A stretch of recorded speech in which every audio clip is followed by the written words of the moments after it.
Hello everyone! Welcome back to Drawn by Annie channel. This is me, Annie, and I will be drawing for you today. Grab your tea, coffee and snacks and let's dive into today's video. So tell me how you've been all this time. Haven't seen you in a while, huh? Just kidding. I'm glad to have you at this channel anytime. And today I'm going to work on a style study case that is coming from Madoka Magica anime. This is a pretty old anime and I have watched it a few times before in the past, but I recently missed the vibe, so I decided to rewatch it and I was really impressed by how well emotions are conveyed. And honestly, I wanted to study this because of this very reason. And also, I really like the art style and I wanted to see how it's a bit different from other anime styles because it clearly has some differences, at least with the ones that I'm used to. And so with these thoughts, I got to work. For the style studying, I decided to go with main protagonist Madoka. One thing is because I really like her design and I haven't drawn a character with ponytails for a while, so I decided to go with her. And also there's this really emotional moment in episode 3, I think, where the typical anime about magical girls turns into a whole horror story actually. And I specifically chose the moment with this kind of emotion because I also wanted to practice the shocked or scared look on a character. And like with any other style studies that I have done in this channel, by the way, if you haven't seen the other ones, check them out on my channel. I'm starting with the original style, so I am trying to mimic the original character's face and proportions and emotions and everything down till the smallest details. And for that I have done a few sketches beforehand and then I proceeded to make a finished sketch, and now I'm going to work on coloring it. And of course I try to pick the closest colors to the original references as well. I have a pretty big collection of alcohol-based markers, so I decided I would color it with those. It's pretty challenging for me to completely replicate the colors because the original image is made in digital art and you can't possibly pick the exact tint of each and every color, but still I'm trying my best to keep the original palette. Usually my traditional artworks are a bit more saturated, exactly for this reason, because of my markers, and they are too saturated. Digital art offer way more variety of muted colors, and also you have like 100,000,000 brushes and filters that you can apply on top to achieve whatever muted or saturated look you want. And you can also play around with some curves, RGB settings, or whatever that thing is. In traditional, it's not like that. You are kind of limited to whatever materials that you have, and you have to be thinking creatively to how to blend colors to achieve a certain look. This is also one of the reasons that I love traditional art more. But anyway, I'm trying to put the base colors first, and I've marked the color palette that I'm going to use. In case you want to replicate the same character or a drawing, you can use the same colors. Mine, as you can see, are from Ohuhu brand, but I guess you can pick pretty much same colors from any other brand as well, because this is not sponsored, but maybe if somebody wants to sponsor, I wouldn't mind.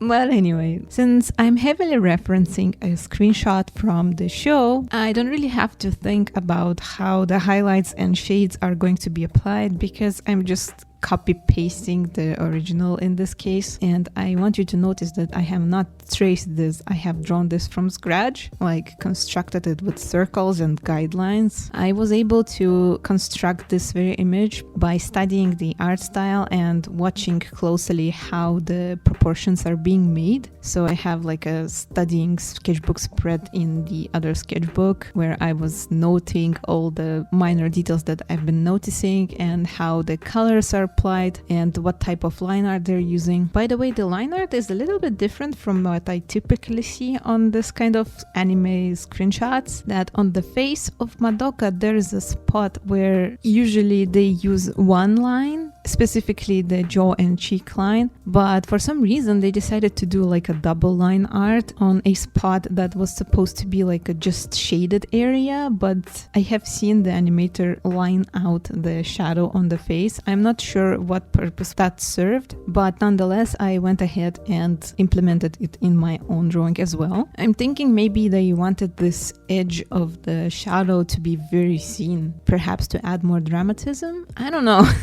And also there is no line weight whatsoever. They are doing a line art very even on the whole drawing, besides the eyelashes, of course. This place is usually heavily lined. Honestly, with this type of coloring, I don't even think that line art is very necessary, because it's pretty clear what the forms and shapes are, because the detailing is pretty simple, and also the shape of a character and silhouette is very readable, so shading and coloring alone is enough to read the whole image with no problem. For most of my arts, I need a line art to clearly identify where is the shape and where it's ending and stuff, because I really like to put a lot of details into my characters. Maybe this makes it look a little more overwhelming, but I guess line art is part of my style, and removing it from my arts will make the style just so different that it's going to be needed to, I don't know, readjust it in every other aspect as well, I guess. But in Madoka's style, it's much more simple, and it's not a problem for a viewer to read the image. And if you have seen the show yourself, you know that they are entering the specific magical realm where they are hunting the witches, and the realm itself, it looks like it's made of, I don't know, paper collage or like scrapbook pages, and the characters, in contrast to this realm, look very readable, and they are very clearly seen and plainly colored. Like, they literally have zero detailing, which makes it very clear and readable. So yeah, I think that's also a very nice way to, you know, make your character stand out from the environment. You can make environment very detailed and the character pretty simple, or vice versa, but not both things for both things. You know, you cannot make detailed character in a detailed environment, or simple environment and simple character, and expect that it will be very readable and visible, you know. In this case, you will have to use other tools to help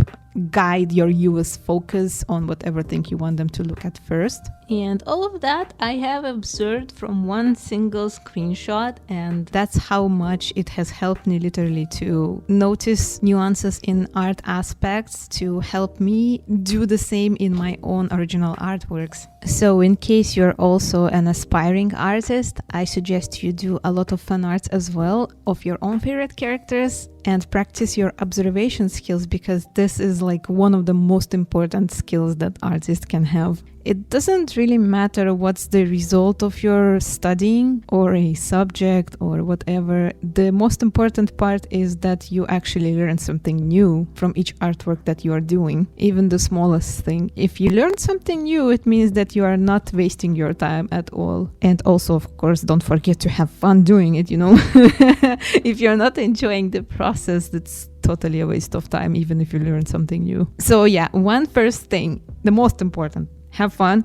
The second most important thing, practice your observation. The third most important thing, learn something new. That kind of comes from the second point. That's it. This is literally a recipe in being successful as a creative. Thank me later. You're welcome.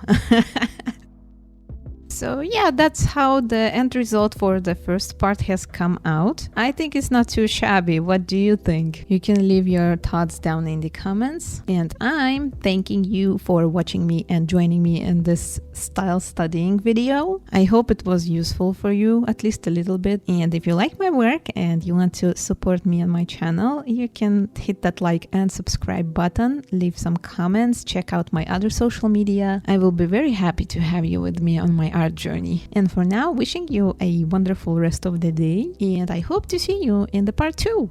Bye bye.